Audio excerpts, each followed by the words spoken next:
Hello meet mister Mithun. நான் தான் Mithun's podcast சேனலுக்கு உங்களை வரவேற்கிறேன். வேறு ஏதாச்சும் ஒர்க்லாம் பண்ணிட்டு இருந்தீங்க அப்படின்னா சும்மா ஹெட்செட் போட்டுட்டு ஜாலியாக இந்த பாட்காஸ்ட் கேளுங்க. இது ஒரு ஃபன்னி இன்சிடென்ட் உங்ககிட்ட ஷேர் பண்ண போகிறேன். என்னோடய ஃப்ரெண்டு கூட சத்தியமங்கலம் போயிருந்தேன். இப்போ ரீசெண்டாக தி அகோரி ஃப்ரெண்ட் ஐ ஹேவ் அப்படின்னு சொல்லிட்டு ஒரு பாட்காஸ்ட் கூட பேசியிருந்தேன். அதில் அவனை பற்றி சொல்லியிருந்தேன். ஏன்னா இந்த சத்தியமங்கலம் இன்சிடெண்ட்டை சொல்கிறதுக்கு முன்னாடி ஒரு சினாப்சஸ் மாதிரி சும்மா அந்த பாட்காஸ்ட் சும்மா சினாப்சஸே ஒரு 30 நிமிஷம் பேசி வச்சுருந்தேன். அவ்வளோதான் மேட்ரு. என்ன இப்போது இந்த பாட்காஸ்ட்டில் தான் சத்தியமங்கலம் இன்சிடென்ட் சொல்கிறேன் அப்படின்னு சொல்லியிருந்தேன். அதுக்கப்புறம் கீழே கமெண்ட்ஸ்லாம் பார்க்கும்போது தான் தெரிஞ்சுது, என்னோடய ட்ரால் சேனலில் ஆல்ரெடி பாட்காஸ்ட் போட்டுட்ருக்கும்போது அங்கேயே இந்த இன்சிடென்ட் சொல்லியிருப்போம் போல். சரி, ஓகே, அதையும் தாண்டி 1-2 பேர் தான் பார்த்துருப்பீங்க. இப்போ பார்க்குறவங்க புதுசாக நிறைய பேர் இருப்பாங்கள்ல. ஸோ அவங்களுக்காக இந்த இன்சிடென்ட் சொல்கிறேன். கொஞ்சம் ஹியூமரஸாக இருக்கும் அப்படின்னு நினைக்கிறேன். சும்மா கேளுங்க. ஸ்ட்ரைட்டாக நம்ம பாட்காஸ்ட்டுக்கே போயிடலாம். நானும் என்னோடய ஃப்ரெண்டும் நான் ஈரோட்டில் ஒர்க் பண்ணிக்கிட்டு இருந்த ஒரு டைமில் எனக்கு ஃப்ரஸ்ட்ரேட்டடாக இருக்குடா, நான் இந்த மாதிரி சத்தியமங்கலம் போகலான்னு இருக்கேன் அப்படின்னு சொல்லிட்டு இருந்தேன். என்கிட்ட அவசரப்பட்டு என்கிட்ட சொல்லிட்டான், விடுவோமா நம்ம, நானும் வரேன்ட்டு டோராக பிடிச்ச சனி அந்த பேக் மாதிரி ஒட்டிக்கிட்டேன். சரி வந்து தொலை, அவனுக்கு என்ன பண்ணுறதுன்னு தெரில, வந்து தொலை அப்படின்ட்டான். அவன் கொஞ்சம் தனியாலாம் ஜாலியாக ட்ராவல் பண்ணக்கூடிய ஆள். நம்மளுக்குலாம் ட்ராவலாக இருந்தாலும் இந்த சோலோ ட்ராவலிங் அப்படின்னாலும் அது கொஞ்சம் நிறையா கற்றுக்கலாம், இல்லைன்னா சொல்லலை. கொஞ்சோண்டு எங்கேயாச்சும் சலுப்பு தட்டும், போர் அடிக்கும், என்னத்தையாவது எக்ஸ்ட்ரா யோசிக்க வைக்கும். இல்லை ரொம்ப பெரிய கேங் கூட சேர்ந்து ட்ராவல் பண்ணோம் அப்படின்னாலும் ஏதோ ஒரு இடத்துல அன்ஈஸியாக ஃபீல் ஆகும். ஒவ்வொருத்தருக்கு ஒரு டிஃப்ரெண்ட் பாயிண்ட் ஆஃப் வியூ இருக்கும். ஒவ்வொருத்தரும் ஒவ்வொன்று பண்ணுவாங்க. நமக்கு சில விஷயங்கள் சில டைமில் கடுப்பாகும், செட் ஆகாது, அந்த மாதிரிலாம் இருக்கும்ல.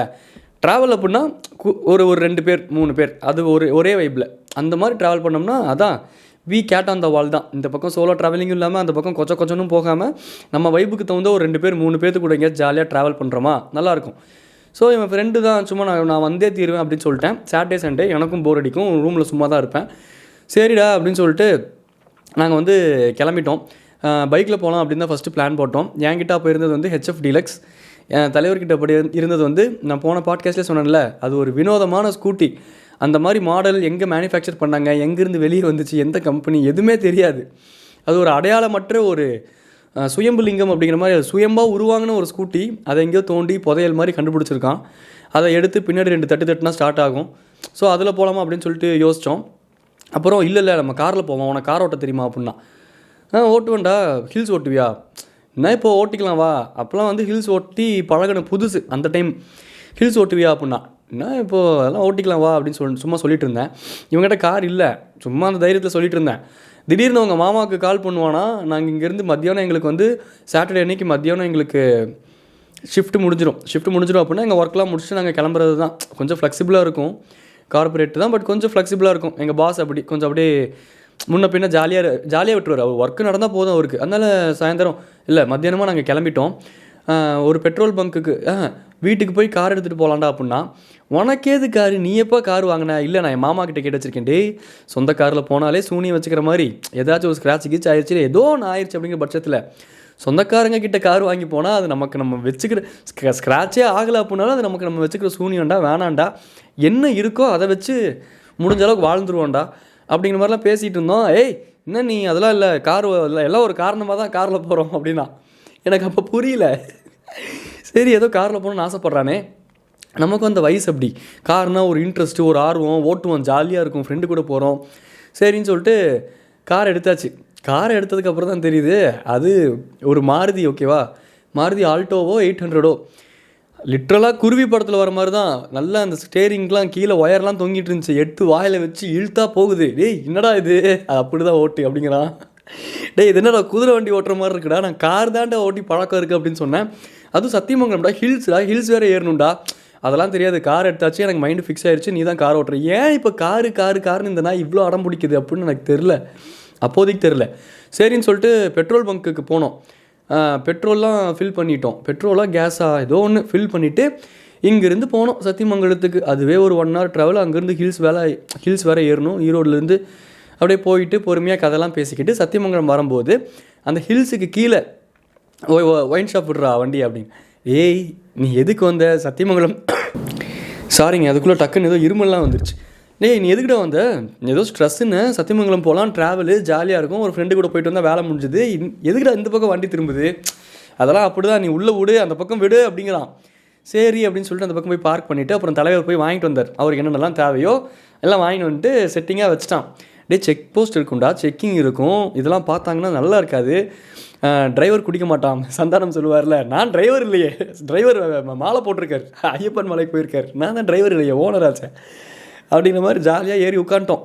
சரி okay, end of the day media card இருக்குது, நாங்கள் இன்னும் எங்களுக்கே தெரியும் நாங்கள் கொஞ்சம் டீசெண்டாக தான் இருப்போம், அந்த மாதிரி மது அருந்தணும், ஐ மீன் அவன் அருந்தணும் அப்படின்ட்டு அவன் முடிவு பண்ணிட்டான் அப்படின்னாலும் அவனும் டீசென்ட் ஃபெலோ தான், டீசெண்டாக குடிச்சிட்டு யாருக்கும் எந்த விதமான, ஸோ அதனால் ஒரு தைரியத்தில் போயிட்டோம். இப்போ என்ன செக் போஸ்ட்டில் பிடிச்சா பார்த்துக்கலாம், இப்போ என்ன ஆக போகுது வா அப்படின்னு சொல்லிட்டு, இப்போ கரும்பாக இருந்தால் தான் யானை எங்கேயாச்சும் குறுக்காட்டி மறைச்சி கரும்பை இது இழுத்து சாப்பிடும், குவார்ட்டருக்கலாமாடா யானை வரும், ஒன்றும் பிரச்சனை இல்லைவா, அப்படியே வந்தாலும் அதுக்கு ஒரு இது கட்டிங் ஊற்றி கொடுத்து உட்கார வச்சிட வேண்டியது அட்டில் அப்படின்னு ஜாலியாக பேசினு கிளம்பிட்டோம். அப்புறம் சத்தியமங்கலம் ஏற ஆரம்பிச்சிட்டோம். நான் கார் ஓட்டுறேன், அந்த காரே வந்து அது ஒரு மாருதி 800, அது லிட்ரலாக ஒரு மார்க்கமாக ஓட்டணும். எனக்கு வந்து ஹில்ஸில் ஓட்டுறதுலாம் அப்போ தான் கற்றுக்கிட்ட புதுசு அந்த டைமு. பட் ஒரு கட்ஸு தான், இந்த இளம் கன்று பயமறியாதும்பாங்கள்ல, அது ஆக்சுவலாக உண்மை தான் போல். நிறைய வளர வளர நிறைய நுணுக்கங்கள் நம்மளுக்கு தெரிஞ்சிருது, நிறைய நம்மளை சுற்றி நடக்கிற விஷயங்கள் நம்ம நல்லா கீனாக அப்சர்வ் பண்ணி அதிலிருந்து சில பயத்தை எக்ஸ்ட்ராக்ட் பண்ணி நமக்குள்ளே நம்ம வச்சுக்கிறோம். ஸோ அதனால் இப்படி பண்ணோம்னா நமக்கு இப்படி நடந்துருமோ, இப்படி பண்ணால் நமக்கு அப்படி நடந்துருமோங்கிற தாட்டுக்குள்ளெல்லாம் போய் சிக்கிக்கிறோம். பட் சின்ன வயசில் அதெல்லாம் எதுவும் கிடையாது, நம்மளுக்கு பெருசாக இன்ஃபர்மேஷன்ஸே கிடையாது. அதான் சொல்கிறேன்ல, டூ மச் ஆஃப் இன்ஃபர்மேஷன்ஸ் இல்லை அப்படிங்கிற பட்சத்துலேயே அந்த இடத்துல நம்ம கொஞ்சம் நிம்மதியாக வாழலாம். ஒரு விஷயத்து மேலே ரொம்ப அப்சஸ்டாக இருந்தோம் அப்படின்னா அந்த விஷயத்தை நம்மளே கெடுத்துக்கிறோம் ஏதோ ஒரு விதத்தில். எது மேலே உங்களுக்கு இன்ட்ரெஸ்ட் இருந்தாலும் அதை ரொம்ப போட்டு நோண்டி ஆராய்ச்சி பண்ணி இதனால தான் இப்படி. இப்போ ஃபார் எக்ஸாம்பிள் ஒன்று சொல்லணுன்னா, இப்போ சினிமாவில் ஏதோ ஒரு முக்கில் ஏதோ ஒரு பிக் ஸ்க்ரீனில் எனக்கு நடிக்கணும்னு ஒரு ஆசை இருக்குதுன்னு வச்சுக்கோங்களேன். நான் வந்து too much of knowledge develop பண்ணிக்க விரும்பலை. சரி ஓகே, அந்த இடத்துக்கு போகிறக்கு ஒரு பேசிக் நாலேஜ் வேணும், அந்த பேசிக் நாலேஜ் டெவலப் பண்ணிக்கலாம். பட்டு இந்த விதமான லென்ஸில் இப்படி பண்ணுவாங்க, அந்த விதமான இதில் தான் அப்படி பண்ணுவாங்க. ஒரு ஆக்டருக்கு இந்த மெத்தட் ஆஃப் ஆக்டிங் தான் இருக்குது, இப்படி பண்ணால் தான் ஆக்டர், இப்படி பண்ணலன்னா ஆக்டருக்கு இதுதான், இப்படி நின்று தான் இப்படி நடிக்கணும், இந்த லைட்டு கீழே, அதெல்லாம் போக போக ப்ராசஸில் கற்றுக்க தான் போகிறோம், அதை தெரிஞ்சுக்க தான் போகிறோம். அண்ட் அதோட பேஸ் தெரிஞ்சால் போதும்னு நான் ரொம்ப ஸ்ட்ராங்காக நம்புவேன். ஏன்னா டூ மச்சாக நம்ம மண்டைக்குள்ளே போட்டோம்னா அந்த இடத்துல வந்து நிற்கும் போது நம்மளோட இயல்பு போயிடுது. இப்போ ஆக்டிங்னு என்னையெல்லாம் கேட்டால் அது நேச்சுரலாக ஸ்பாட்டில் அப்படியே தோன்றது தான். அதுக்கு மெத்தடு டெக்னிக்ஸு இதுக்கு பின்னாடி அது ஆக்சுவலாக வேணும் தான், பட் அது ஒரு பேஸ் தான் அப்படிங்கிறேன். டூ மச்சாக நாலேஜ் உள்ளுக்குள்ளே போட்டோம்னா அந்த கிராஃப்டே நம்ம ஸ்பாயில் பண்ணிடுவோம். அந்த கிராஃப்டோட அந்த யதார்த்தம் எங்கேயோ ஒரு இடத்துல மிஸ் ஆயிரும். அது மாதிரி தான் வந்து எல்லா விஷயத்துலையும் நம்ம வளரும் போதே நீங்கள் கவனிச்சிங்கன்னா அதுதான். இப்போ ஒரு கார் எடுத்துகிட்டு போகிறோம் அப்படின்னா நமக்கே ஏதோ ஒரு இடத்துல பக்குன்னு இருக்குது, ஐயோ சீட் பெல்ட் போட்டுக்கணும், இப்படி ட்ரைவ் பண்ணணும், இந்த கிலோமீட்டர் ஸ்பீடில் தான் போகணும், வீட்டுக்கு எப்படியாச்சும் போய் சேர்ந்துடணும், இந்த மாதிரிலாம் கொஞ்சம் கான்ஷியஸ் ஆகிடுறோம். நல்லா யோசிச்சு பாருங்கள், ஒரு சின்ன வயசில் நீங்களாம் கார் எடுத்து ஓட்டி பழகும்போது, இந்த ஸ்கூட்டிலாம் எடுத்து ஓட்டி பழகும்போது அதுக்குன்னு எக்ஸ்ட்ரீமாக தற்கூரியாக சுற்றக்கூடாது, இந்த ஜூர் ஒரு டர் எரிச்சல் ஆக்கக்கூடாது மற்றவங்களை. பட் நம்ம வந்து ஒரு ஜாலியாக அதை பண்ணோம், அது மேலே நம்மளுக்கு ஒரு இன்ட்ரெஸ்ட் இருந்துச்சு, ஈடுபாடு இருந்துச்சு. இப்போ டூ மச் ஆஃப் ரோட்டில் போனால் என்னென்ன நடக்குங்கிற இன்ஃபர்மேஷன் டூ மச்சாக நம்ம மண்டைக்குள்ளே லோட் ஆனனால என்ஜாய் பண்ணி கார் ஓட்ட முடியறதில்ல, என்ஜாய் பண்ணி ஒரு டூர் போகிற முடியறதில்ல, என்ன ஆயிருமோங்கிற பயத்திலே போய் சிக்கிக்கிறோம். என்ன மிஞ்சி போனால் என்னன்னாலாம் அவ்வளோதான், மிஞ்சி போனால் மேலே போகிறோம் அவ்வளோதான். அதுவும் அந்த ஸ்டேஜுக்கு வந்துட்டனால அப்படி ஆயிடுச்சு. இப்போ எதுக்கு இது சொல்லிக்கிட்டு இருக்கேன்.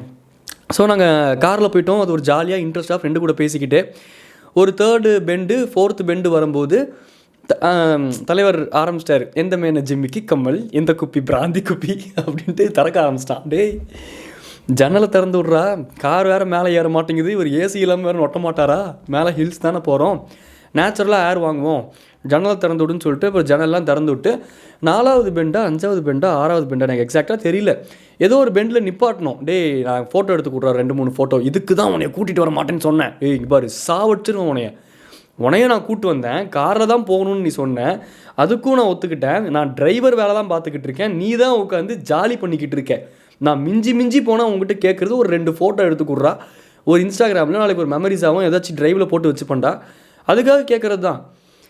அப்படியே பேர் சீனை போட்டான், நம்மளும் வாய்ஸை ரைஸ் பண்ணால் அங்கே ஆப்போசிட்டில் அப்படியே கம்மியாயிரும். ஃப்ரெண்ட்ஸு தானே, முன்ன பின்ன யார் வேணாலும் கத்திக்கலாம், எப்படி 5 நிமிஷம் கழிச்சு எல்லாம் ஒன்றா தான் டீ குடிப்போம், அது வேறு விஷயம்னு வச்சுக்கோங்க சொல்கிறேன். அதுக்கப்புறம் ஃபோட்டோ எடுக்கலான்னு சொல்லிட்டு அங்கே இறக்கணும். அங்கேயும் உட்காந்து தலைவர் போட்டு ஒரு மாதிரி ஈவினிங் டைம் ஆயிடுச்சு, நாங்கள் மத்தியானம் கிளம்பணும். இப்போ நாங்கள் நின்றுக்கிட்டு இருக்கிறது ஒரு 5 o'clock 5:30 போல். ரொம்ப அழகாக அந்த ப்ரீஸ் இறங்குச்சு, சன்செட் ஆச்சு, மேலே இருந்து தூரமாக அந்த ஈரோடு ஊரெல்லாம் பார்க்கும்போது ரொம்ப குவைட்டாக பீஸ்ஃபுல்லாக ஒரு மாதிரி காமாக இருந்துச்சு. ரொம்ப காமாச்சு, மைண்டே ரொம்ப காமாச்சு. சயின்டிஃபிக்லி ப்ரூவன் தான்.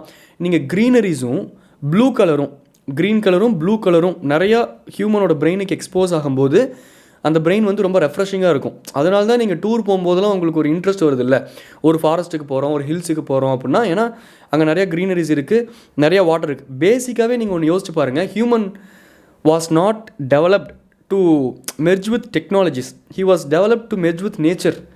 நம்ம தான் வந்து இன்றைக்கி எல்லாம் ஒர்க்கையும் ஈஸியாகணும் அப்படிங்கிற பேரில் ஒரு சொசைட்டி ஒன்று ஃபார்ம் ஆகி அதில் சில மன்னராட்சி, மட்ட ஆட்சி, அதுக்கப்புறம் சில ஆட்சிகள், அதுக்கப்புறம் சில அவங்களுக்கு சாதகமான சில ரூல்ஸு, அந்த ரூல்ஸ் தான் கரெக்டுன்னு நம்புகிற மக்கள், அது ஒரு சொசைட்டியாக க்ரியேட் ஆகி ஒரு பேட்டர்ன் ஃபாலோ ஆகி. ஒரு எக்ஸாம்பிளுக்கு உங்களுக்கு சொல்லணுன்னா, நானும் என் ஃப்ரெண்டும் இங்கே இப்போ கொடைக்கானல் போனோம், நான் பைக்லேயே தான் போனோம், நானும் என் ஃப்ரெண்டும் இங்கேருந்து பைக்கில் போகும்போது இந்த சென்னை டு செங்கல்பட்டு செத்துட்டோம், லிட்ரலாக செத்துருப்போம். அவ்வளோ மோசமாக இருக்குது ரோடு கண்டிஷன், படும் மோசமாக இருக்குது. என் வண்டியில் உள்ளே போய் இறங்கி வருது ரோலர் கோஸ்டர் ஆட்டம். ஏதோ ஹிமாலயனுங்கிறனால தப்பிச்சுது, சத்தியமாக சொல்கிறேன். வேறு வண்டியாக இருந்துச்சுன்னா, அதுவும் ஒரு கரெக்டாக ஒரு ஸ்பெசிஃபிக்கான ஒரு இடத்துல வந்து நான் வேறு அவன்கிட்ட கூப்பிட்டேன். முன்னாடி அவன் ஃப்ரெண்ட் ஓட்டிகிட்டு இருந்தான். டேய் அது என்ன மலைடா அப்படின்ட்டு கேட்டேன். ஒத்தக்கையில் அவர் விட்டுட்டு ஒத்தக்கையில் அப்படி திரும்பி பார்க்குறாரு. என்ன ப்ரோ அப்படின்னா, டக்குன்னு ஒரு குழிக்குள்ளே இறங்கிச்சு பாருங்கள். ஒத்தக்கையில் வச்சுருந்தான் ஸ்டியரிங்கு. எப்படி அந்த ஒத்தக்கையில் பேலன்ஸ் ஆகி மேலே வந்துச்சு, ஏன்னா ஒரு கையில் அப்படி வளட்டி விட்டுரும், மறுபடியும் அந்த டும்முன்னு இறங்கி அடிச்சு மேலே தூக்குச்சு. ஏதோ என் சஸ்பென்ஷன் கோடி கும்பிடணும். என் பீக்கெலாம் பம்பிள் பீ தான் என்னை காப்பாற்று. பம்பிள் பீன்னு பேர் வச்சுருக்கேன், டிரான்ஸ்ஃபார்மர்ஸ் படம் பார்த்து இன்ஃப்ளூயன்ஸ் ஆகி. என்னோடய வண்டி தான் என்னை காப்பாற்றுச்சு. அவ்வளோ மோசமாக இருக்குது அந்த ரோடு. ஆனால் நீங்கள் யோசிச்சு பாருங்கள், ஒரு சராசரி மனிதர் இந்த ஒரு ரோடே எக்ஸ்போஸ் ஆகாத ஒருத்தர் ஏதோ ஒரு கடைக்கோடி ஒரு இடத்துலேருந்து நியூஸ் பேப்பர் வாங்கி படித்தார் அப்படின்னா, எனக்கே அன்றைக்கி ஆக்சிடென்ட் ஆயிருந்துச்சு அப்படின்னா, சிம்பிளாக யோசிச்சு பாருங்கள், மது போதையில் வண்டி ஓட்டின இளைஞர்கள் அப்படின்னு போட்டு முடிச்சிருவானுங்க. என் பேரையும் டேமேஜ் பண்ணி, என் குடும்பத்தையும் டேமேஜ் பண்ணி, என்னை சாகடிச்சது மட்டும் இல்லாமல் நீ கடைசி வரைக்கும் ரோடு ஓட மாட்டேன். அப்போ மக்கள் எப்படி இன்ஃப்ளூயன்ஸ் ஆவாங்கன்னு பாருங்கள். வேகமாக வந்த வாகனம் சென்னை டு செங்கல்பட்டு சாலையில் லாரியில் மோதி விபத்து. லாரிக்காரன் அடிக்கிறான், 90 போய்கிட்டு இருக்கவன், ஒரு 70 போய்கிட்டு இருக்கவன் டப்புன்னு பிரேக் அடிக்கிறான். பின்னாடி போய் குத்தின்னு நிற்கிறான். அவன் ஏன் டப்புன்னு பிரேக் அடிக்கிறான் அப்படின்னா, அவனுக்கு முன்னாடி அவ்வளோ பெரிய பள்ளம் இருக்குது. என்ன ப்ரோ இல்லை ப்ரோ, நான் கீழே போயிட்டு தான் மேலே வரணும், ஒரு 10 நிமிஷம் ஆக மாட்டிருக்கு அப்படின்னு அவன் பொறுமையாக இறக்கி பொறுமையாக மேலே ஏற்றுறான். அவனோட பாடி எங்கேயும் சேசஸ் எங்கேயும் அடி வாங்கிடக்கூடாது அப்படிங்கிறக்காக. அவ்வளோ மோசமாக இருக்குது அந்த ரோடு கண்டிஷன். ஆனால் அதில் ஆக்சிடென்ட் ஆச்சு அப்படின்னா வெளியே ப்ரொஜெக்ட் ஆகிறது எப்படின்னு பாருங்களேன். சொசைட்டியே சிஸ்டமே அப்படி தான் இருக்குது. எல்லாம் ஓவராக சில விஷயங்கள் புரியும் போது இல்லை தெரியும் போது இல்லை அதுக்குள்ளே அதை விட்டு டிட்டாச் ஆகி வெளியே வரதான் தோணுது. வெளியே வந்தால் நல்லா நிம்மதியாக இருக்குது. நான்லாம் டிட்டாச் ஆகிட்டேன், எனக்குலாம் அந்த மைண்ட் செட் வந்துருச்சு, எனக்கு எதுவுமே வேண்டாங்கிற மாதிரி ஆயிடுச்சு எனக்குலாம். இப்போ நான் பேசும்போதே ரொம்ப சலுப்புத்தன்மை தெரியும்ல, அப்படி ஆயிடுச்சு, ஆக்கிட்டானுங்க. என்ன பண்ணுறது, நல்லா இருந்தேன், எக்ஸ்ட்ரோவர்ட்டாக ஜாலியாக சிரித்து பேசி ஒரு கலப்படமே இல்லாமல் நல்லா இருந்தேன். போட்டு வாழ்க்கை பா தூக்கி போட்டு சாத்து ராயாரா, அது ஒரு மாதிரி ஆயிடுச்சு. அதெல்லாம் விடுங்க, சொல்கிறேன். இப்போ எதுக்கு இதெல்லாம் சொல்லிக்கிட்டு இருக்கேன் அப்படின்னு வழக்கம் போது மறுபடியும் மறந்துட்டேன். அதுதான், நாங்கள் வந்து ஏதோ பெண்டில் நின்றுக்கிட்டு இருக்கோம், நின்றுட்டு எல்லாம் செல்ஃபிலாம் எடுத்து, இது நோட் பண்ணிக்கோங்க ஏன்னா இதில் ஒரு பாயிண்ட் இருக்குது. அங்கே பெண்டில் ஃபோட்டோ கிட்ட எடுத்துகிட்டு எல்லாம் மறுபடியும் காரில் உட்காந்துட்டோம். அப்புறம் நான் கார் ஓட்ட ஆரம்பிச்சிட்டேன். அப்புறம் அப்படி இப்படின்னு மேலே போயிட்டோம். அங்கேயும் ரோடு ரொம்ப மோசம், படு மோசம். மேலே போகிற வரைக்கும் ரோடு ஓகேவாக இருக்குது. அதுக்கப்புறம் அங்கே போகக்கூடிய ரோடு வந்து ரொம்ப மோசமாக இருக்குது. ஏன்னா அப்படியே பெங்களூருக்கும் போகலாம் அப்படின்னு நினைக்கிறேன். சத்தியமங்கலம் டு பெங்களூருக்கும் கர்நாடகாவுக்கு எங்கேயோ போகலாம். ஆக்சுவலாக கர்நாடகாவா, ஆமாம் தான் நினைக்கிறேன். ஸோ அங்கே லாரிலாம் போயிட்டு வர இது லோடெல்லாம் வரும், வெங்காயம், தக்காளி, லாரி, அப்புறம் அதில் ஏதாச்சும் கள்ளக்கடத்தல், அதில் ஏதாச்சும் பண்ணுவானுங்க, அதெல்லாம் பண்ணிட்டு தான் இருக்காங்க. நாங்கள் வந்து எஃப்எம்மில் ஒர்க் பண்ணும்போது ஒரு போலீஸ் ஆஃபீஸரை மீட் பண்ணோம், ஒரு இன்டர்வியூக்காக, ஒரு ஸ்பெஷல் டே அன்னைக்கு. அந்த போலீஸ் ஆஃபீஸர் சத்தியமங்கலத்தை சார்ந்த ஒரு பெரிய அந்த போஸ்ட், அந்த ஏரியாக்கான ஒரு போஸ்ட்டில் இருக்கக்கூடிய ஒரு பெரிய மனிதர். அந்த மனிதர் அங்கே இருக்கக்கூடிய யானைகளோட இனப்பெருக்கம் ஜாஸ்தியாகணும், புலிகளோட இனப்பெருக்கம் ஜாஸ்தியாகணும் அப்படிங்கிறக்காக கஷ்டப்பட்டு போராடி, இது வந்து ஆஃப் த மைக் எங்களுக்கு சொன்னார், கஷ்டப்பட்டு போராடி பெட்டிஷன் போட்டு ஏதோ ஒரு தலைவரை பிடிச்சி, அரசியல்வாதியை பிடிச்சி பிரெயின் வாஷ் பண்ணி, அது ஏதோ லெட்டரை கொண்டு போய் மேலே இடத்துல சேர்த்தி 6 மணிக்கு மேலே, சாயந்தரம் 6 மணிக்கு மேலே காலையில் 6 மணி வரைக்கும் எந்த விதமான வாகனங்களும் பாஸ் ஆகக்கூடாது சத்தியமங்கலம் ரோட்டில் அப்படின்னு சொல்லிட்டு ஒரு ரூல்ஸ் கொண்டு வந்தாங்க. அது எங்களுக்கு ஆஃப் த கேமராவில் தான் சொன்னார். ஏன் சார் அந்த மாதிரி ரூல்ஸ் கொண்டு வந்தீங்க, அது ஒரு நல்ல விஷயம் தான், புலிகள் இன்னும் பெருக்கமாகும் அப்படின்னு செஞ்சீங்க. ஆனால் வெறும் ஒரு 6 மாதம் கேப்பில் அந்த ரூல்ஸை மறுபடியும் பிரேக் பண்ணி மறுபடியும் நார்மலாக வண்டிகள் இயங்க ஆரம்பிச்சிருச்சே அப்படின்னு நாங்கள் கேட்கும்போது தான் அவர் ஆஃப் த மைக் சொன்னார். நாங்கள் பண்ணது அந்த இன்டென்ஷனில் தான். நைட்டு தான் வந்து இப்போ யானைகளோட ஒரு ஹியூமனாக இருந்து, மனுஷனாக இருந்து, நமக்கு என்ன வேணும், நமக்கு எண்ட் ஆஃப் த டே அது கிடைச்சா போதுங்கிற மாதிரி ஒரு செல்ஃபிஷ்னஸான ஒரு பேட்டர்னுக்குள்ளே போய் மாட்டிக்கிட்டோமே தவிர்த்து, இப்போ யானைகளோட லைஃப் ஸ்டைல், யானையோட பேட்டர்ன் என்ன, அது எப்படி வாழும், அது எப்படி சென்ஸ் பண்ணுது அப்படிங்கிறதெல்லாம் நம்ம ரிசர்ச் பண்ணி அது வாழ்க்கைக்குள்ளே போகணும்னு அவசியம் இல்லை. ஆனால் அந்த பேசிக்னஸை தெரிஞ்சுக்க கூட மாட்டேங்கிறோம். ஒரு யானை வந்து நமக்கு இருக்க மாதிரி கூகுள் மேப்லாம் இல்லை. ஆனால் அது ஒரு பேட்டர்னாக கரெக்டாக ஒரே ரூட்டில் நடக்குது, மறுபடியும் ஒரே ரூட்டில் ரிட்டன் வருது. அதுக்கு எப்படி அது தெரியுது? அந்த ரூட் எப்படி தெரியுது? அதனால் நடந்து போகிற வழியெல்லாம் ஏதாச்சும் இலையை உடச்சி வச்சுட்டு இல்லை எங்கேயாச்சும் கருப்பு கலர் துணியை கட்டிட்டு சிக்னலுக்கு ஏதாச்சும் பண்ணிட்டு போகுதா? காலகாலமாக அது ஜீன்ஸில் ஸ்டோர் பண்ணப்பட்ட ஒரு விஷயம். அதோட முன்னோர்கள் யானை இந்த ரூட்டில் தான் போச்சு, இந்த ரூட்டில் போனால் இவ்வளோ ஃபுட்டு கிடைக்கும்னு அதுக்கு தெரிஞ்சுது, இந்த ரூட்டில் போனால் இந்த இடத்துல ஒரு குளம் இருக்கும், அங்கே இவ்வளோ வாட்டர் கன்சியூம் பண்ணிக்கலாம்னு அதுக்கு தெரிஞ்சுது, ரிட்டன் இந்த ரூட்டில் தான் வரணும்னு அதுக்கு வேறு ஒரு ரூட் தெரிஞ்சிருக்கு. இது பேட்டர்னைஸ்டாக ஃபாலோ பண்ணி யானைகளுக்கு இப்படி ஒரு பேட்டர்னைஸ் இருக்குது போல். அப்போது இந்த நடுவில் ரோடு ஜாயின் ஆகுதுல்ல, இந்த ஒரு 6 மாதம் கேப்பில் நிறையா யானைகள் இந்த ரோடை கிராஸ் பண்ணி, ஏன்னா அந்த ரோடை கிராஸ் பண்ணி போகிறது தான் அதோட ரெகுலர் ரூட், அதுக்கு தெரிஞ்ச அதுக்கு இன்ட்யூஷனலாக ட்ரைவ் ஆகக்கூடிய ரூட் அது தான். நம்ம தூரத்தில் வந்து லைட்டை போட்டுக்கிட்டு ஹார்ன் அடிச்சுக்கிட்டு லாரி கீரி ஓட்டிகிட்டு வந்தோம்னா யானைகள் பயப்படும், மிரண்டு போகும். அதுக்கு லைட்டுக்கும் நெருப்புக்கும் வித்தியாசம் தெரியாது, ஏதோ தீ பரவிருச்சுன்னு நினச்சி அது வேறு ரூட் ஃபாலோ பண்ணி எங்கேயாச்சும் போய் மாட்டிக்கும். இந்த மாதிரி நிறையா விஷயங்கள் இருக்குது. இதெல்லாம் நம்ம யோசிச்சு கூட பார்க்கறதில்ல. இதில் இன்னும் கொடுமையான விஷயம் என்ன அப்படின்னா, நான் வந்து ஸ்டார்டிங்கே மென்ஷன் பண்ணேன், என் ஃப்ரெண்டு இப்போ நான்லாம் வந்து ரொம்ப நாங்கள் யோசிக்கக்கூடிய ஆள் தான். நாங்கள் அந்த மாதிரி ஒரு ஒர்க்லேயும் இருக்கோம், பேசிக்காகவே சில விஷயங்கள் நாங்கள் யோசித்து செயல்படக்கூடிய ஆள் தான். அதனால் இந்த விஷயத்தை வந்து நான் என்னோடய ஃப்ரெண்டை தப்பு சொல்ல மாட்டேன், ஏன்னா அவன் ரொம்ப டீசெண்டான பையன், அது எனக்கு தெரியும். கரெக்டாக லிட்டரை கொண்டு போய் டஸ்ட்பினில் தான் போடணும் அப்படிங்கிறது அவனுக்கு தெரியும், அந்தளவுக்கு டீசெண்டான பையன். ஆனால் இன்னும் சில பேர் இருக்கானுங்க, இன்னும் சில தற்கொலைகள் இருக்கானுங்க, அந்த மாதிரி சத்தியமங்கலத்துக்கு கிளைமேட்டுக்கு வர்றது, ரெசார்ட் எடுக்கிறது, தங்குறது, குடிக்கிறது, அந்த பாட்டிலை தூக்கி போட்டு அங்கேயே உடச்சிட்டு போயிடுறாங்க. யானைக்கு வந்து அது தெரியாமல் மேலே ஸ்டெப் ஆயிடுச்சு அப்படின்னா, அந்த யானைனால் அதுக்கு கை கிடையாது, உட்காந்து பொறுமையாக ஊக்கெடுத்து செலாக்கு ஏறிடுச்சு அப்படின்னா அந்த எடுக்க தெரியாது யானைக்கு. அந்த செப்டிக்கான அந்த காலோடையே அது நடக்கும், அதனால ரொம்ப தூரம் நடக்கவும் முடியாது. ஒரு கட்டத்துக்கு மேலே அதுக்கு என்ன பண்ணுறதுன்னு தெரியாமல் நீங்கள் யோசிச்சு பாருங்கள், உங்களுக்கு எவ்வளோ கஷ்டமாக இருக்கும்னு அந்த யானையோட ஷூஸ்லேருந்து நீங்கள் யோசிச்சு பாருங்கள். உங்களுக்கு அந்த நிலமை வந்துச்சுன்னா அந்த யானையோட ஃபேமிலி இருக்கும், ஒரு குரூப் ஆஃப் 10 யானைகள் இருக்குது அப்படின்னா அந்த 10மே ஃபேமிலியாக ஒரு ஹேர்டாக இருக்கும்.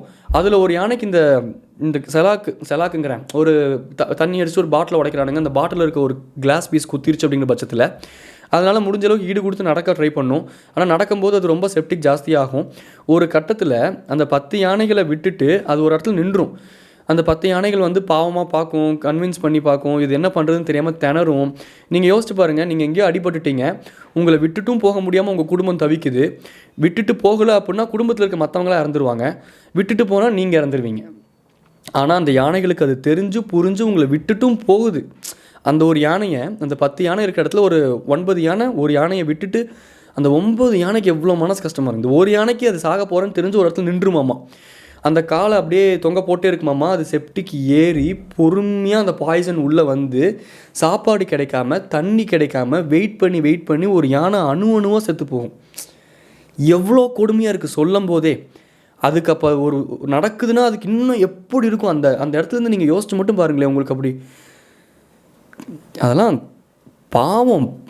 ஒரு மாதிரி ஒரு ரொம்ப ரொம்ப ஒரு இப்போ புரியுதா? அந்த ஹியூமன்ஸ்னாலே ஒரு மாதிரி சலிப்புத்தன்மையோடையே பேசுகிறேன் அப்படின்ட்டு இந்த கமெண்ட்டில் கூடலாம் நான் பார்த்துருக்கேன். எனக்கு இன்ஸ்டாகிராமில் மெசேஜில் அப்படி ஒன்றும் ஹியூமன்ஸ் ஒன்றும் நீ வந்து பெரிய புழுத்துற மாதிரி இந்த மாதிரிலாம் ஹியூமன்ஸ் பண்ணுறனால தான் அனிமல்ஸ் பாதிக்கப்படுது அப்படிங்கும்போது பற்று போயிடுது ஹியூமன்ஸ் மேலே. நானும் தான் ஹியூமன், நான் இன்க்ளூடிங் என்னையும் சேர்த்து தான் சொல்கிறேன். நானும்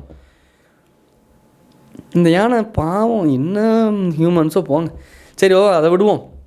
அப்புறம் நானும் என் ஃப்ரெண்டும் மேலே போயிட்டோம். அந்த ரோடும் குழியும் குழியுமா இருந்துச்சு. அப்புறம் அப்படி இப்படின்னு வண்டியை ஓட்டிட்டு ஒரு ஹோட்டல்லாம் இருந்துச்சு, அதை தாண்டி போனால் ரோடு 2 பக்கமும் காடு. நைட் டைம் ஆயிடுச்சு. எங்கள் வண்டியை தாண்டி ஒரு வண்டியும் வரல. தூரத்தில் அப்பப்போ இந்த லாரிலாம், அந்த ஆப்போசிட்டில் ஒரு லாரி வருது, அது போனால் ஒரு 5 நிமிஷம் கழிச்சு எங்களுக்கு பின்னாடி இருந்து ஒரு லாரி கிராஸ், அது போனால் ஒரு 30 நிமிஷம் கழிச்சு ஆப்போசிட்டில். இந்த மாதிரி தான் லாரிலாம் போய்கிட்டு இருக்கு. அதோட சீரியஸ்னஸ் எங்களுக்கு புரியல. அந்த டைமில் அந்த ரோட்டில் நிறைய யானைகள்லாம் வருமாம்மா, சிறுத்தைலாம் வருமாம்மா. நாங்கள் வாட்டுட்டு ஜாலியாக காரில் அந்த ஜன்னல்லாம் திறந்து போட்டுட்டு இயற்கை காற்று வாங்கினோம். கரை வந்த பிறகே புரியுது உலகை அப்படின்னு பாட்டெல்லாம் லூஸ் தனமாக வண்டி ஓட்டிக்கிட்டு இருக்கோம். அப்புறம் அவன் சொல்கிறான், டேய் இதுக்கு மேலே போகிறக்கு ஒன்றும் இல்லைடா, இதுக்கப்புறம் போனோம்னா பூம்பாறை எதுக்கு இங்கே வந்துச்சு? ஐயோ நல்ல பேரே. எனக்கு அங்கேருந்து காலர்ஸ்லாம் கூட கால் பண்ணுவாங்க அந்த ஊர்லேருந்து என்னோடய ஷோக்கு. என்னடா இது நல்ல பேர், எனக்கு ரொம்ப பிடிக்கும், இப்படி மறக்கக்கூடாதுன்னு நினச்சேன். அப்புறம் அங்கேருந்து நாங்கள் போயிட்டோம், ஒரு இடத்துல வந்து உட்காந்தோம், அங்கே டீலாம் சாப்பிட்டு அப்புறம் ரிட்டன் வந்துட்டோம். ரிட்டன் வந்து அங்கே ஒரு ஹோட்டல் இருந்துச்சுலடா, நம்ம அங்கே போய் சாப்பிட்டுட்டு மற்றதெல்லாம் பிளான் பண்ணிக்கலாம்னு சொல்லிட்டு எங்கள் சீனியர் சொன்னார். அவர் என் வயசில் சீனியர் தான், நான் என் ஃப்ரெண்ட் சொல்கிறேன், என் சீனியர் சொல்கிறாரு. சரி சீனியர் பேச்சை மீற வேண்டாம், ஏன்னா அதுக்கப்புறம் எனக்கும் வழி தெரில, அது போய்கிட்டே இருக்குது ரோடு, 2 பக்கமும் காடு. சரி இதுக்கு மேலே நம்ம கொஞ்சம் முறுக்கிக்கிட்டு தெரிஞ்சோம்னா மொக்க வாங்கிடுவோம், இவன் சொல்கிறதையே கேட்குற மாதிரி ஆமோதிக்கிற மாதிரி பில்டப்பா. ஆமாம்மா ஆமாம், நானும் அதான் நினச்சேன், அந்த ஹோட்டல் போய் சாப்பிட்டுட்டு அப்புறம் பார்த்துக்கலாம் அப்படின்னு திருப்பிட்டேன். நானும் காரை திருப்பிட்டு அந்த ஹோட்டல் போனோம். அங்கே போனால் அங்கே எஃப்எம்லாம் ஓடிக்கிட்டு இருந்துச்சு. அப்புறம் நாங்கள் இந்த கதையெல்லாம் சொன்னோம், நாங்கள் இந்த மாதிரி இங்கே இருந்தால் வரோன்னா, இந்த மாதிரி சும்மா வந்தோன்னா என்ன பண்ணுறதுன்னு தெரில அப்படின்னா அவர் நல்லா பேச ஆரம்பிச்சிட்டாரு. ஓ அப்படியா தம்பி, இந்த ஷோ பண்ணுறீங்களா, அப்பா தம்பி நீ அந்த என்னோடய ஃப்ரெண்டுக்கெலாம் வந்து அவனுக்குலாம் பெரிய ஃபேன் பேஸ் உண்டு. எங்கள் எஃப்எம்மில் வந்து அவனோட ஷோ தான் வந்து லிட்ரலாக பெரிய ஹிட்டு. ஸோ அவனெல்லாம் வந்து எல்லாத்துக்கும் தெரிஞ்சிருந்துச்சு அங்கே.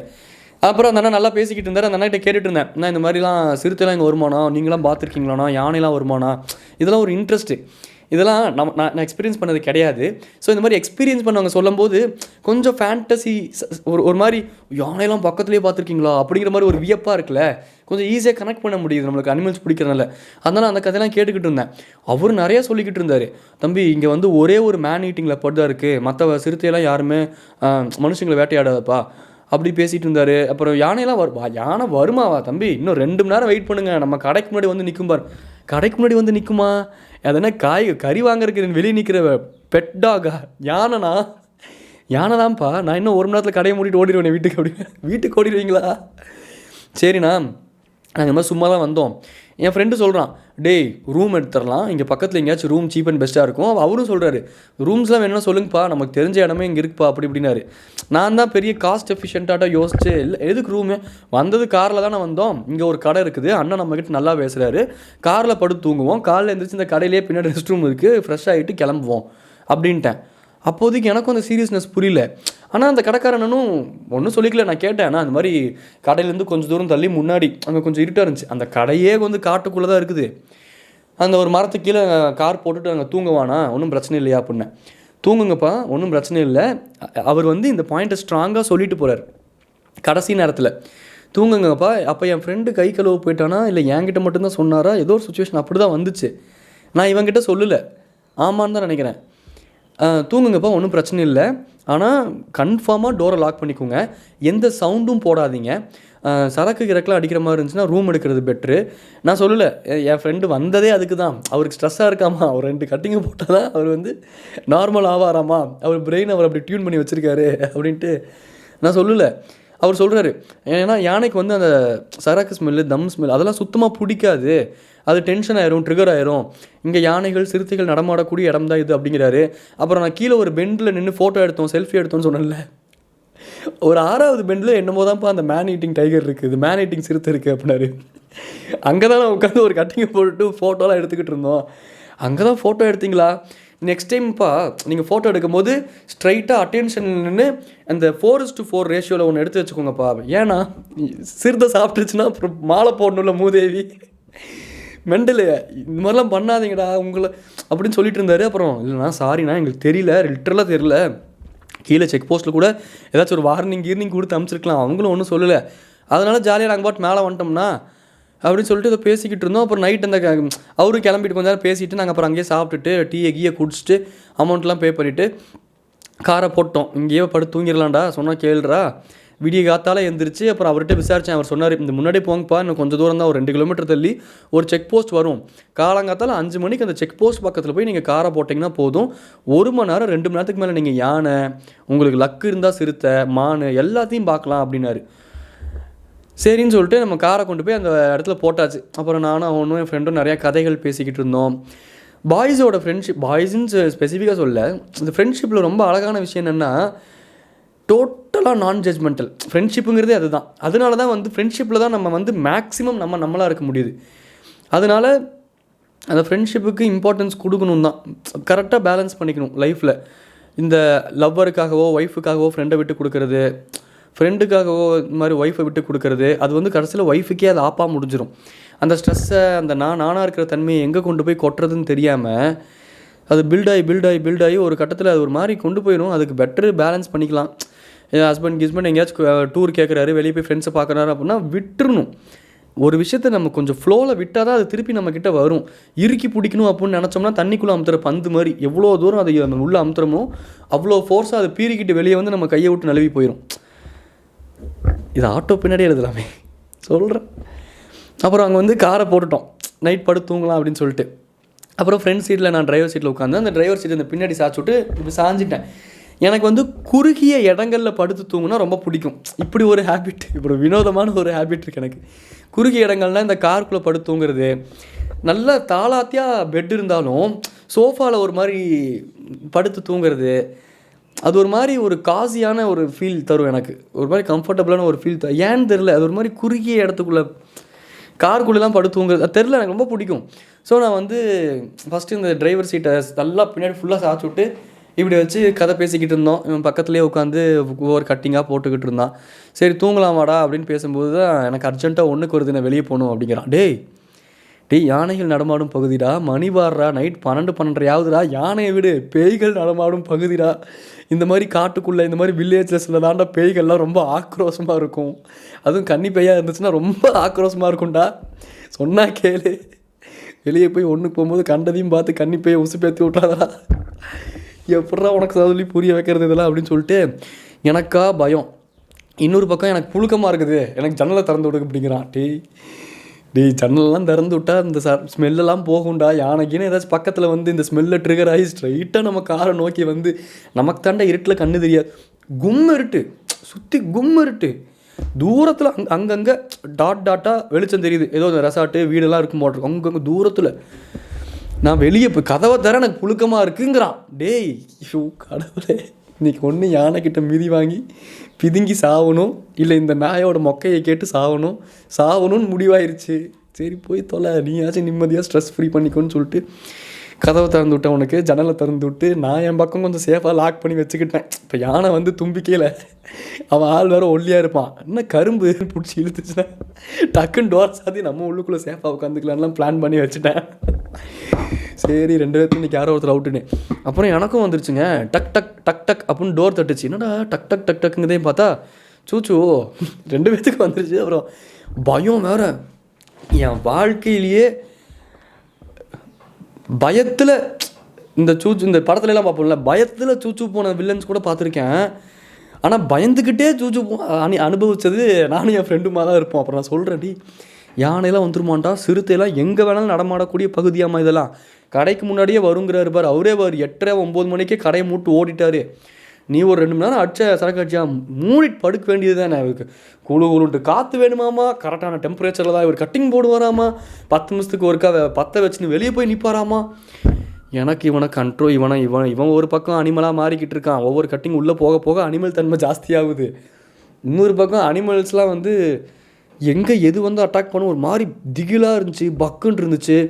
நான் சொல்கிறதெல்லாம் நீங்கள் என் இடத்துல இருந்து யோசிச்சு பார்த்தீங்கன்னா உங்களுக்கு அது புரியும்.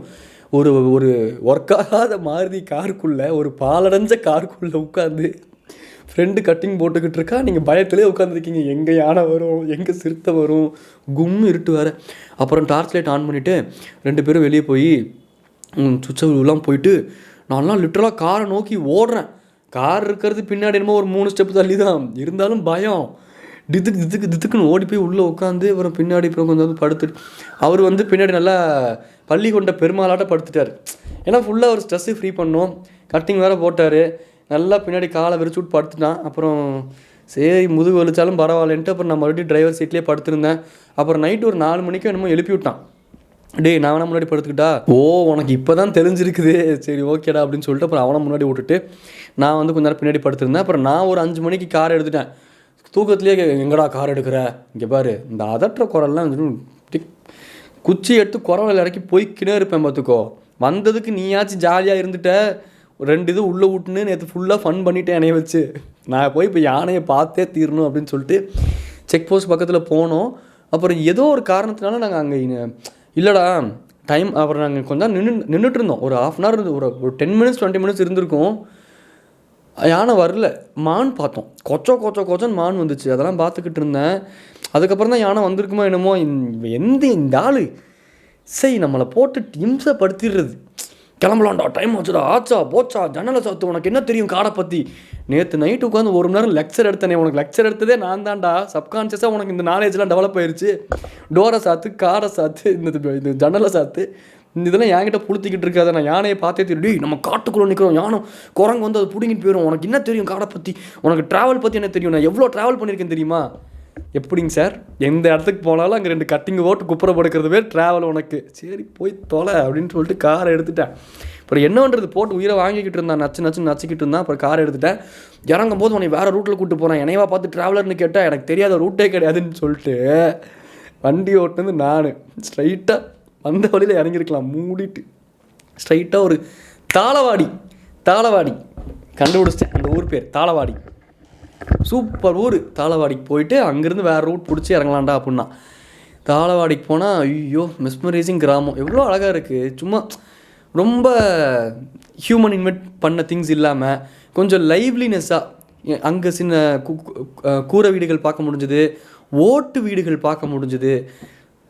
ஓட்டு வீடுகள்லாம் அழகான ஒரு விஷயம். அந்த ஓட்டு வீடுக்குள்ளே அந்த மேலே சீலிங்கில் தொங்கும் ஒரு ஃபேனு, அது பொறுமையாக கியான்னு ஓடும். எங்கள் தாத்தா வீட்டில் பாட்டி வீட்டிலலாம் சரி எவ்வளோ லைவ்லினஸ் இருந்துச்சு மனுஷன் வாழ்க்கையில். இன்றைக்கெலாம் ஒன்றும் எல்லாம் எங்கே திரும்பினாலும் எந்திரங்கள், தந்திரங்கள், இயந்திரங்கள், என்ன கருமமும் என்னென்னமோ இருக்குது. தாளவாடிக்கு போயிட்டு அங்கேருந்து இறங்கலாம்டா அப்படின்னு சொல்லிட்டு வேறு ஒரு ரூட்டுக்கு கூப்பிட்டு போனால் செக் போஸ்ட் இருந்துச்சு. செக் போஸ்ட்டில் நிப்பாட்டி மண்டை வண்டியாக கேட்குறாரு வண்டி ஓட்டு வந்த இணைய. நான் திரும்பி இவனை பார்த்தா தலையை கீழே குனிஞ்சு நின்றுக்கிட்டான். தம்பி என்னப்பா எதுக்கு இந்த ரூட்டில் வந்தீங்க?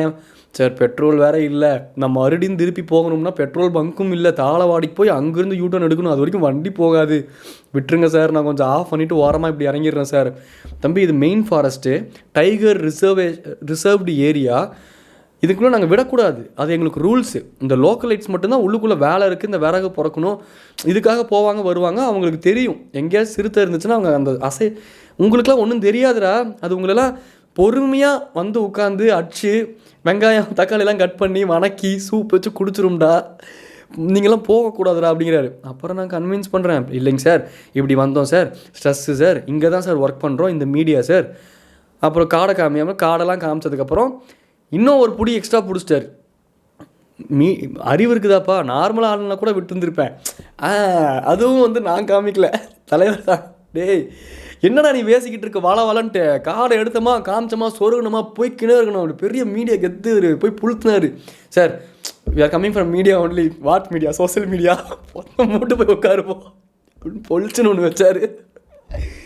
அடிக்கல சொல்கிறேன், கோவமாயிட்டார். இன்னும் நீங்களாம் இப்படி பண்ணுறதா எங்களால் ஏற்றுக்கவே சார், நாங்கள் அப்படி பண்ணணுன்னு இன்டென்ஷனில் பண்ணல, எங்களுக்கு தெரியல இந்த ரூட்டில் வரக்கூடாதுன்னு ஃபஸ்ட்டு எங்களுக்கு நாலேஜ் இருந்தால் நாங்கள் சத்தியமாக வந்திருக்க மாட்டோம் சார், நாங்கள் அந்தளவுக்கு ஜென்யூன் தான். பட் இப்படி வந்துட்டோன்னு அவர் கொஞ்சம் பேசி புரிய வச்சு அவர் ஒரு மாதிரி வழி கொண்டு வந்து, ஒரு மாதிரி ஹம்பிளாக பேசினாலே எல்லாருமே வழிக்கு வருவாங்க. வழி கொண்டு வந்து அப்புறம் பர்மிஷன் அப்புறம் உட்காந்து எங்கள் முன்னாடியே கால் பண்ணுறாரு. சார் ஒரு மாருதி கார் ஒன்று அனுப்பிச்சி விட்றேன், இந்த கலரு இந்த நம்பரு கரெக்டாக இங்கேருந்து இந்த ஒரு டைம் 1 hour 2 hours 1.5 hours அவங்க இறங்கணும், இறங்கிட்டாங்கன்னா எனக்கு ஒரு ஃபோன் பண்ணி சொல்லுங்கள். அப்புறம் வச்சுட்டு எங்களுக்கு இன்ஸ்ட்ரக்ஷன்ஸ் கொடுக்குறாரு, இப்படி போகணும், நிப்பாட்டக்கூடாது, நடு ரோட்டில் ஏதாச்சும் புலி சிறுத்தை படுத்துருந்துச்சுன்னா காரை அங்கே நிப்பாட்டி ஆஃப் பண்ணிடணும், நான் ஒரு நம்பர் தரேன், எனக்கு கால் பண்ணி இன்ஃபார்ம் பண்ணிடணும், ஜன்னல் சாத்தியே தான் இருக்கணும், திறக்கவே கூடாது ஜன்னலை அப்படின்ட்டு இவ்வளோ இன்ஃபர்மேஷன்ஸ் கொடுக்குறாரு. எனக்கு அப்போ தான் அந்த ஒரு சீரியஸ்னஸ் புரிஞ்சுது. உண்மையாலுமே அந்த ரூட் வந்து நாங்கள் வந்ததே ஒரு காடு, 2 பக்கமும் காடு, ரோடு ரொம்ப தூரம் போச்சு அப்படின்னு யோசிச்சா, இவங்க கொடுக்குற பில்டப்லாம் பார்த்துட்டு ஆப்போசிட்டில் அந்த ரோடை பார்த்தா, அந்த ரோடுங்கிற அந்த ரோடை பார்த்தா தான் தெரியுது அப்படின்னு காஞ்சனா படத்தில் வர மாதிரி திகிலாக இருக்குது. உண்மையாலுமே அவன் சொன்ன மாதிரி. ஆனால் ரோடு ஒர்த்தான ரோடு, ஒரு பக்குன்னு ஒரு 2 பக்கமும் ஒரு அடர்ந்த ஃபாரஸ்ட்டுக்குள்ளே ஒத்தையடி ரோடு மாதிரி. எங்கள் கார் மட்டும்தான் போகுது, லிட்ரலாக நாங்கள் கீழே இறங்குற வரைக்கும் ஆப்போசிட்லேயும் ஒரு கார் வரல, பின்னாடியும் ஒன்றும் வரல. எங்களெல்லாம் நடுவில் புலி அடிச்சிருந்தாலும் சரி, பிக் ஃபுட் வந்து அடிச்சிருந்தாலும் சரி, சிறுத்தை அடிச்சிருந்தாலும் சரி, இல்லை ஏதாச்சும் காட்டுவாசிகள் வந்து கடத்திட்டு போயிருந்தேன், என் ஃப்ரெண்டெல்லாம் கற்பழிச்சிருந்தாலும் சரி, எதுவுமே தெரிஞ்சிருக்காது யாருக்குமே. அப்படி ஒரு எக்ஸ்பீரியன்ஸ் அது, அப்படி ஒரு ரோடு அது. அப்புறம் நாங்கள் போனோம், ஒரு இடத்துல டே நில்றா அப்படின்னா, நான் கூட ஆமாண்டா அங்கே போடுறா பைசன்ஸு, இதுக்கு தான் நிற்க சொன்னீங்க அம்மாடி. அது ஆக்சுவலாக கார், பைசன்ஸ் கிடையாது இந்தியாவிலேயே. கார் போடுறோம், எவ்வளோ இருக்குது போடுறா அப்படின்னு சொல்லிட்டு நானும் என் ஃப்ரெண்டும் பேசிக்கிட்டு இருக்கோம். நான் அதுக்கு நீ பாட்ட சொல்லடா, ஒரே ஒரு தம் அடிச்சுட்டு வந்துடா. இங்கே பாரு வேணாண்டா, உனக்கு உன் வயசுக்குன்னு ஒரு மரியாதை வச்சுருக்கேன் என் மனசுக்குள்ளே. வண்டையாக கிழிச்சிருவேன். மூடிக்கின்னு உட்காரு, டென்ஷன் ஆக்காதடா என்னைய. ஒரு மாதிரி பைத்தியம் பிடிச்சிரும் போலடா. ஏன்னா அவ்வளோ ஃப்ரஸ்ட்ரேஷனில் இருந்தேன். காலைல சாப்பிடல, சோறு தண்ணி இல்லை, நைட்டு வந்து படுக்க வச்சுட்டான். எங்கே படுத்து தூங்கி முதுகெல்லாம் வலிக்குது. நல்லா இவர் பள்ளி கொண்ட பெருமாளாட்டம் அத்திவரதனாட்டம் படுத்து தூங்கிட்டார் ஜாலியாக. அப்புறம் நல்ல போல் நாச்சு முத்தாட்டம் 4 மணிக்கு எந்திரிச்சு ஒரு மணி நேரம் எனக்கு பின்னாடி பெட்டு கொடுக்குறாரு. அப்புறம் போய் இப்போ கீழே போய் அப்புறம் கொடிவேரில் போய் குளிச்சுட்டு போகலாமா அப்படின்னா, இங்கே பார் கொன்றுவேன். என்னால் முடியல, கார் ஓட்ட முடியலைங்க. தூக்கமாக வருது, ஒழுங்காக தூங்கவும் இல்லை. கார் ஓட்ட தூக்கம் வருது. 10 நிமிஷத்துக்கு ஒருக்கா 5 நிமிஷத்துக்கு ஒருக்கா டீ குடிச்சு தத்தி குழந்த தவழ்ந்து போகிற மாதிரி சூழலில் போய் அவனை சேர்த்து காரை கொண்டு போய் அவங்க மாமா கிட்ட ஒப்படைச்சு ஒட்டுமொத்த குடும்பத்துக்கும் ஆர்த்தி எடுத்து உங்கள் சவகாசமே வேணாம், என்னை ஆளை விட்டுருக்கடான்னு சொல்லிட்டு அவங்ககிட்ட இருந்து எஸ்கே போய் ஓடி வந்துட்டேன். ஆனால் அதுக்கப்புறம் அந்த பணத்தை கூட்டிட்டு போய் உட்காந்து கவிதையெல்லாம் எழுதுனான். அந்த கதையில் நான் உங்ககிட்ட சொன்னதில்லைன்னு நினைக்கிறேன். இந்த பாட்காஸ்ட்டில் கூட சொன்னது கிடையாது. இந்த சுடுகாட்டில் பணம் இறைக்கிற இடத்துக்கு கூப்பிட்டு போய் கவிதை எழுதுனாங்க. அதை நான் வேறு ஒரு பாட்காஸ்ட்டில் சொல்கிறேன், எனக்கு பேச ஞாபகப்படுத்தி விடுங்க. அது ஒரு சிரிப்பான கதை. கவிதை எழுதுறதுக்கு ஒரு சுடுகாடு தான் போவார் இவர். அது என்னையை கூட்டின்னு போய் உட்கார வச்சுட்டான் பைத்தியக்கார். டாடா போய் சொல்லி கிளம்பி நாங்கள் மீட் மிதுன். ஷார்ட் அண்ட் ஸ்வீட்டாக இந்த பாட்காஸ்ட்டை முடிக்கணும்னு நினச்சேன். இதுதான் என்னோட short and sweet. Tata bye. Tata.